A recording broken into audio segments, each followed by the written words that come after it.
계절마다 바람은 다양한 모습으로 불어옵니다. 봄과 가을이면 창문을 열기만 해도 상쾌한 공기가 들어오고 여름이면 초록의 기운이 더욱더 짙어지는데요. 그래서일까요? 계절이 바뀔 때마다 새롭게 작은 화분 하나라도 들여놓고 집안의 생기를 더해보려는 분들이 참 많으신데요. 햇살 좋은 거실 한켠, 바람이 살랑이는 베란다 자리에 예쁜 꽃 하나 피어 있으면 그것만으로도 마음이 따뜻해지고 삶이 조금은 여유로워지는 기분이 들죠. 그런데 여러분 혹시 알고 계셨나요? 이렇게 소박한 꽃 한 송이가 단지 기분을 좋게 만드는 것에 그치지 않고 집안의 복을 부르고 재물운까지 불러주는 비밀 열쇠가 되기도 한다는 사실을요. 오늘은 그 중에서도 베란다와 거실에 두면 돈이 들어오고 복을 부르며 집안의 기운을 맑게 정화해주는 부잣꽃 5가지에 대해 말씀드리겠습니다. 화분 하나 바꾸는 것만으로도 우리 집의 운세 흐름이 달라질 수 있다는 점 들어보시면 아마 깜짝 놀라실 텐데요. 듣고 계시다 보면 어느새 우리 집 꽃자리를 새롭게 바꾸고 싶어질지도 모릅니다. 그럼 지금부터 풍수로 보는 부잣꽃 이야기 함께 시작해 볼까요?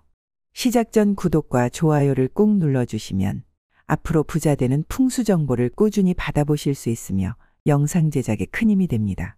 또한 여러분의 소망이 이루어지도록 마음을 다해 기원드리겠습니다. 집안의 행운과 재물을 부르는 꽃 첫 번째는 칼랑코에입니다. 칼랑코에는 작고 앙증맞은 꽃송이가 설레임을 주는 꽃인데요. 작고 두툼한 잎에 생기 넘치는 꽃을 피우는 다육식물입니다. 그 생김새만 보아도 참 단단하고 싱그럽죠. 이 꽃은 오랫동안 행복의 식물, 사랑과 행운을 부르는 꽃으로 불려왔습니다. 특히 유럽과 아시아 풍수에서는 칼랑코에는 집안의 밝은 기운을 키우고 작은 복을 모아 큰 복으로 만든다고 전해져 오고 있습니다. 칼랑코에를 집에 들여놓는 것만으로도 매일매일의 사소한 일상 속에서 행운의 씨앗이 싹튼다는 믿음이 있는 것이죠. 칼랑코에는 풍수적으로 기운을 머금고 뿜어내는 식물입니다. 그 두터운 잎은 재물을 저장하는 것을 상징하며 그 위에 피어나는 작은 꽃송이들은 끊임없이 복이 피어난다는 의미를 담고 있습니다. 가게나 사무실 입구에 두면 손님운과 매출운이 들어온다고 알려져 있고 집안 거실이나 식탁 주변에 두면 가족 간의 관계가 부드러워지고 말다툼이 줄어듭니다. 즉 칼랑코에는 사람과 사람 사이의 기운도 부드럽게 정리해주는 중재자 역할을 한다는 것이죠. 풍수에서는 식물을 둘 때 기의 흐름을 도와주는 위치가 중요합니다. 칼랑코에는 다육식물이면서도 꽃을 피우는 특별한 식물이기 때문에 기운을 끌어들이는 역할과 지키는 역할을 동시에 합니다. 특히 거실 창가, 베란다, 식탁 근처 혹은 침실 협탁은 칼랑코에와 궁합이 좋은 위치입니다. 서쪽이나 북쪽 방향에 두면 재물운이 좋아지고 금전 관리에 도움이 됩니다. 칼랑코에를 두실 때 짝수보다는 홀수로 두는 것이 좋은데요. 화분수를 1개, 3개, 5개 등으로 두는 것이 풍수적으로 더 좋습니다. 홀수는 양의 숫자이기 때문입니다. 마른 잎은 바로바로 제거하세요.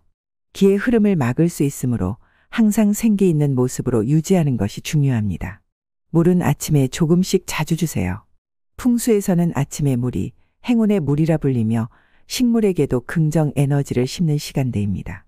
칼랑코에는 겉으로 보기엔 작고 소박한 식물일지 몰라도 그 속에는 복을 저장하고 키우는 탁월한 능력이 있습니다. 이 꽃은 특히 조용히 복을 부르는 식물이라 불리기도 하는데요. 요란하게 자신을 내세우지 않지만 오랜 시간 묵묵히 좋은 기운을 길러줍니다. 표면에 작은 황색 조약돌이나 복자 장식을 두면 금전운과 행운을 동시에 끌어올릴 수 있습니다. 특히 시니어 세대에게 추천드리는데요. 그 이유는 돌보기가 쉬우면서도 마음을 안정시켜주고 풍수적으로도 운기를 끌어들이는 균형 잡힌 꽃이기 때문입니다. 여러분 집안 한켠에 칼랑코에 화분을 들여보세요. 소박하고 아기자기하지만 강한 생명력과 좋은 기운을 품은 이 꽃이 여러분의 하루하루에 작은 복과 기쁨을 차곡차곡 쌓아줄 것입니다. 집안의 행운과 재물을 부르는 꽃 2번째는 연꽃입니다. 연꽃은 풍수뿐 아니라 동양의 전통 철학에서도 가장 고귀하고 신성한 꽃으로 여겨졌는데요. 불교에서는 진흙 속에서 피어나는 청정함이라는 의미로 탐욕과 번뇌를 벗어난 지혜의 상징으로 알려져 있죠. 풍수에서는 이처럼 연꽃이 가진 특유의 상징성을 바탕으로 집안의 탁한 기운을 정화하고 영적 균형과 재물운을 불러오는 꽃으로 여깁니다. 더럽고 혼란스러운 곳에서도 고결한 에너지를 피워내는 능력, 무너진 기운도 다시 회복시키고 중심을 잡아주는 역할, 이 모든 것이 연꽃이 가진 특별한 힘입니다. 연꽃은 집안의 기가 막힌 부분을 뚫어주는 꽃인데요. 재물운이 막혀있는 집에 연꽃을 두면 흐름이 다시 트이고 사람 간의 관계가 엉켜있는 집엔 연꽃이 감정의 매듭을 풀어줍니다. 우리는 살면서 기가 막히다처럼 기라는 글자가 들어간 말을 자주 쓰는데요. 동양 철학에서는 만물이 생겨나고 움직이는 근원적인 힘을 기라고 하죠. 이렇게 사람이 살아 움직이는 원동력인 기가 막힌다면 어떻게 될까요? 꼼짝도 할 수 없을 겁니다. 이와 마찬가지로 집안에 기가 막혀도 하는 일마다 풀리지 않고 재물운이 막혀버리게 되는 것이죠. 풍수에서는 연꽃을 기운을 끌어들이는 꽃, 탁한 에너지를 정화하고 순환시키는 꽃, 마음을 맑게 하는 꽃이라 합니다. 연꽃을 두는 위치는 그 어떤 곳도 상관없는데요. 즉, 현관부터 거실, 침실까지 어디에 두어도 에너지의 균형을 잡아주는 특별한 존재인 것이죠. 현관에 둔다면 외부로부터 들어오는 나쁜 기운을 걸러주고 서쪽 창가에 두면 재물운을 끌어옵니다. 연꽃이 재물운과 무슨 관련이 있을까 의아하실 수 있는데요. 풍수에서는 나간 돈도 다시 돌아올 수 있도록 해준다고 여깁니다. 사업을 하다가 한번 무너졌던 분들, 손해를 본 후 다시 회복하고 싶은 분들에겐 연꽃이 그 상징과 에너지 면에서 복을 다시 피우게 해주는 좋은 식물입니다. 하지만 연꽃은 수생식물이라 직접 키우기 쉽지는 않은데요. 이때는 연꽃 그림 액자나 연꽃이 들어간 쿠션이나 커튼, 도자기 등을 인테리어로 활용하면 좋습니다. 풍수에서는 실제 식물 외에도 같은 형상이나 색상, 에너지를 담은 것들로도 집안의 기운이 맑아지고 정화되는 효과가 있다고 봅니다. 연꽃은 보기만 해도 마음이 차분해지고 혼란이 가라앉는 꽃입니다. 그건 단지 시각적인 이유만이 아닌데요. 연꽃에는 실제로 사람의 마음과 공간의 기운을 함께 정화하고 맑게 하는 진동이 있기 때문입니다. 특히 시니어분들처럼 인생의 깊은 시기를 지나오신 분들에겐 연꽃이야말로 마음에 안정을 주고 다시 새 복을 부르는 상징적인 꽃이 될 수 있습니다. 여러분, 집안에 연꽃 하나 들여보세요. 꼭 물 위에 피어나는 연꽃이 아니더라도 그 형상 하나만으로도 집안의 기운을 정화하고 재물운을 끌어올 것입니다. 집안의 행운과 재물을 부르는 꽃 세 번째는 제라늄입니다. 제라늄은 동서양을 막론하고 오랫동안 집을 지키는 꽃, 해충을 쫓는 식물로 알려져 왔는데요. 풍수에서도 제라늄은 악귀를 쫓는 매우 특별한 역할을 한다고 여깁니다. 바로 집안에 침투하는 사기를 막아주는 보호막 같은 식물인 것이죠. 즉, 단순히 인테리어 식물이나 방향제의 역할을 넘어서 공간의 에너지를 정화하고 따뜻한 운기를 유지해주는 보호의 힘이 강한 꽃입니다. 바깥에서 들어오는 사람의 기운, 부정적인 에너지, 알 수 없는 침체된 기운을 차단하는 힘이 있습니다. 제라늄 향기는 감정을 진정시키는 효과가 있는데요. 분노, 불면, 신경과민, 가족 간의 언성이 잦은 공간에서 긍정적인 작용을 합니다. 제라늄은 돈을 벌게 한다기보다는 버는 돈이 새지 않게 막아주는 역할에 가깝습니다. 그러면 제라늄을 어디다 두면 좋을까요? 현관 근처에 두면 밖에서 들어오는 나쁜 기운을 막아줍니다. 햇빛을 좋아하는 꽃이므로 창가에 두면 복의 기운을 더욱 키워주는데요.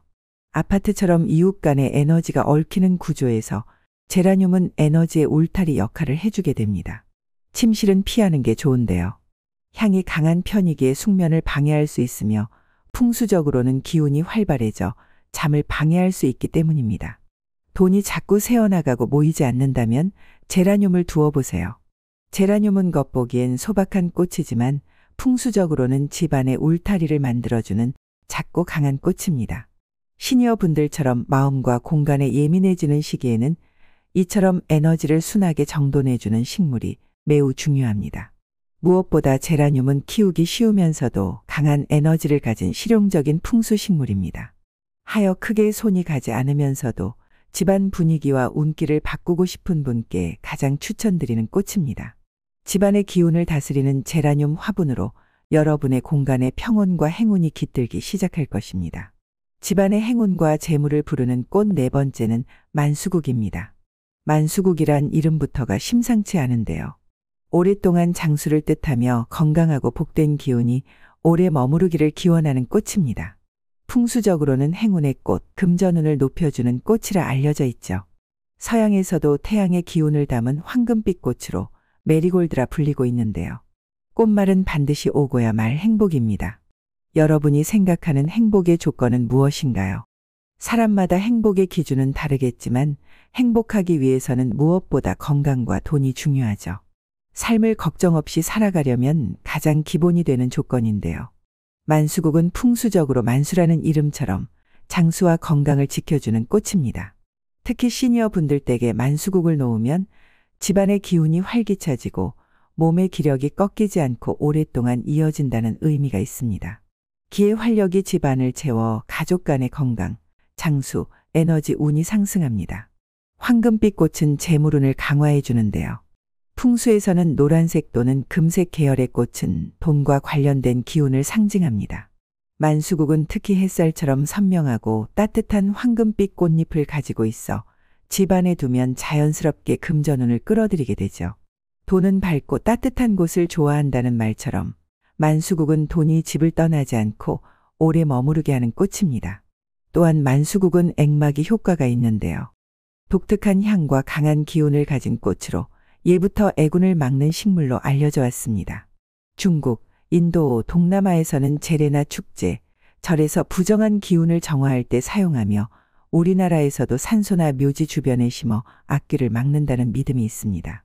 실제로 풍수에서는 주변 이웃 간섭이 심하거나 음침한 기운이 드는 공간에 만수국을 두어 기를 정화하는 것을 권장합니다. 만수국은 풍수적으로 복 있는 인연을 불러오는 꽃이라고도 보는데요. 혼자 사는 어르신에게는 따뜻한 인연이나 도움을 이끌어주는 기운이 있고 가족 간 대화가 줄거나 무관심해진 집엔 따뜻한 온기를 불러옵니다. 그럼 이렇게 좋은 만수국은 어디다 두면 가장 좋은지 말씀드릴게요. 현관에 두면 외부에서 들어오는 나쁜 기운을 막아주고 거실 창가에 두면 집안의 중심에서 건강과 재물운을 높여줍니다. 또한 베란다에 두면 태양의 기운과 조화를 이루어 음기를 막아주고 주방에 두면 가족의 먹을 복, 건강복을 상승시켜줍니다. 단 침실 내부는 피하는 것이 좋은데요. 너무 강한 기운은 잠을 방해할 수 있기 때문입니다. 만수국은 그 이름처럼 오래도록 집안의 복을 머물게 하고 기쁜 일이 많아지길 기원하는 꽃입니다. 시니어 세대에겐 기력 유지, 몸과 마음의 활기, 자식 손주의 좋은 기운의 흐름, 돈이 나가지 않고 재물이 안정을 찾는 흐름, 이 모든 걸 돕는 작지만 따뜻한 꽃입니다. 집안의 돈과 복을 머물게 하는 황금빛 꽃 만수국 하나 키워보시면 어떨까요? 집안의 행운과 재물을 부르는 꽃 5번째는 국화입니다. 국화는 예로부터 장수와 고귀함의 상징으로 여겨져 왔는데요. 동양에서는 특히 가을의 대표꽃으로 군자의 기품을 담고 있는 꽃이자 불로장생의 기운이 담겨 있다고 전해집니다. 중국에서는 고대 황제들이 국화를 매우 귀하게 여겼으며 국화주를 마시며 장수를 기원하는 풍습도 있었죠. 우리나라에서도 고려와 조선시대 궁중에서는 국화를 심어 백성들의 편안한 삶을 기원했습니다. 즉 국화는 단순히 보기 좋은 꽃이 아니라 집안의 기운을 맑게 하고 건강운과 장수운, 복을 부르는 상징적인 존재로 여겨지는 꽃입니다. 색깔별로 풍수적 의미가 다른데요. 먼저 노란 국화는 재물운과 사업운, 명예운을 상승시킵니다. 특히 거실이나 서재에 두면 기의 흐름을 안정시켜주고 집중력과 판단력을 높여주는데요. 사업하는 분들, 자녀 공부운을 키우고 싶은 분들에게 추천드립니다. 흰 국화는 맑고 정결한 기운을 뜻합니다. 조상의 은덕을 기리고 영적인 안정을 주는 꽃이기도 하죠. 하지만 재래용 이미지가 강하기 때문에 집안에서는 단독보다는 다른 꽃과 함께 두는 것이 좋습니다. 붉은 국화는 활력과 생명력, 혈기를 상징하는데요. 집안의 기운이 너무 가라앉았을 때 또는 운이 침체되어 있을 때 붉은 국화를 두면 공간의 활기를 불어넣어 줍니다. 풍수에서 꽃은 단순 장식이 아닌 기를 끌어들이는 통로입니다. 특히 국화는 음기와 양기의 균형을 잡아주는 중용의 꽃이죠. 거실, 베란다, 현관 주변에 두면 기의 순환이 원활해집니다. 국화의 은은한 향은 공간의 나쁜 기운을 걷어내는 힘이 있는데요. 특히 음습하고 탁한 공기가 머무는 집에서는 국화를 두는 것만으로도 분위기가 한층 정갈해집니다. 국화는 가을 기운을 닮은 꽃이죠. 가을의 대표꽃으로 끝맺음과 새로운 시작의 문을 여는 꽃으로도 여겨집니다. 그렇기 때문에 삶의 전환점에 서 있거나 새로운 출발을 앞둔 분들이 국화를 가까이 하면 운의 전환이 자연스럽게 이루어진다고 전해집니다. 국화만 단독으로 두는 것보다는 잎이 풍성한 초록 식물이나 다른 새 꽃들과 함께 어우러지게 두는 것이 더 강한 기운을 불러옵니다. 생화가 가장 이상적이지만 국화 모양의 도자기 장식, 벽걸이 그림도 동일한 효과를 일부 누릴 수 있습니다. 국화는 그저 가을을 대표하는 꽃이 아니라 우리 삶 속에 깊은 의미를 가진 기운을 정돈하는 꽃입니다. 그 향과 모습만으로도 마음이 맑아지고 풍수적으로는 집안의 흐트러진 기운을 다듬고 복을 불러다 줍니다. 집안 한켠에 국화 한 송이 꼭 들여보시길 권해드립니다. 오늘 소개해드린 꽃들 어떠셨나요? 화분 하나에도 이렇게 좋은 기운이 숨어 있다는 걸 알고 나면 꽃을 단지 보기 좋은 장식이 아니라 우리 집의 운을 바꾸는 비밀 열쇠처럼 느껴지기도 합니다. 자연은 늘 말없이 우리에게 좋은 기운을 건네주고 꽃은 그 기운을 담아 복과 재물, 평온한 마음까지 선물해 줍니다. 화려하지 않아도 작고 소박해도 그 속에 담긴 기운은 정말 큰 것이죠. 여러분의 거실과 베란다에 복이 피어나는 꽃 하나 놓아보시는 건 어떨까요? 오늘부터 좋은 기운이 여러분 댁에 가득히 뜰기를 진심으로 기원드립니다. 오늘 내용 유익했다면 주위의 소중한 분들에게도 꼭 널리 공유해 주세요. 오늘도 건강하시고 행복하시길 바랍니다.